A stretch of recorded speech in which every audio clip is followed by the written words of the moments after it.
So sharing your story online can feel a little scary. It can be uncomfortable, embarrassing, or a little uncertain of how people would even react to it. However, I think there's a lot of upside to it because there's more people than you realize who are on a similar path as you or are starting out and want to get to where you are.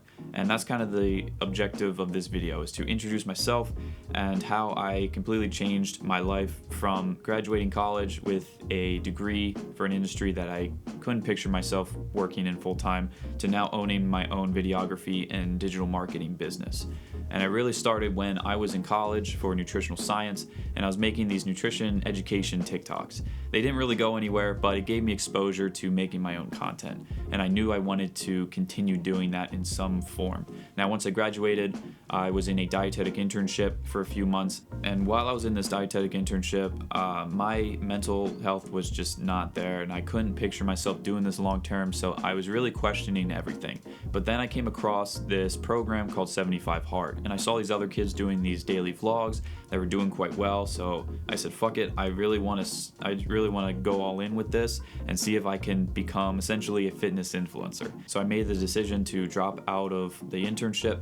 I got a retail job at Lululemon, and then with all my extra time, I did the 75 Hard program, and I was making videos every single day that were fitness and motivation based. Now, I stayed consistent with this for a few months, and over this time my TikTok slowly grew, and then about a year and a half later my Instagram started to grow to the point of where I was starting to do videos for other brands and other small businesses. And then 2 years in, I made the decision to quit my retail job at Lululemon and then go full-time with my videography and digital marketing business. And up until present time, I've worked on a lot of cool projects. I created my own fitness and mental health clothing brand, but I've also made a lot of mistakes, and I've also made a lot of bad decisions. And one of them is that I tried to rely too much on myself and doing everything myself, which led to me having to put a hold on my brand because I couldn't run my own personal brand, my business, and the clothing brand. So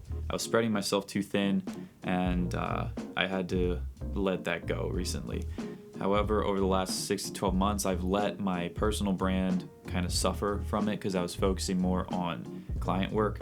And I've realized over this time that that is what I enjoyed most, was being able to not only share my own personal creations, but to also help other people develop their skills in the content creation and videography space. So I am working on basically realigning my goals and my mission with this brand. So I hope that anyone who is on a similar journey as mine, or who are just starting out, that you stick around and we continue to grow together. And I'll see you in the next video.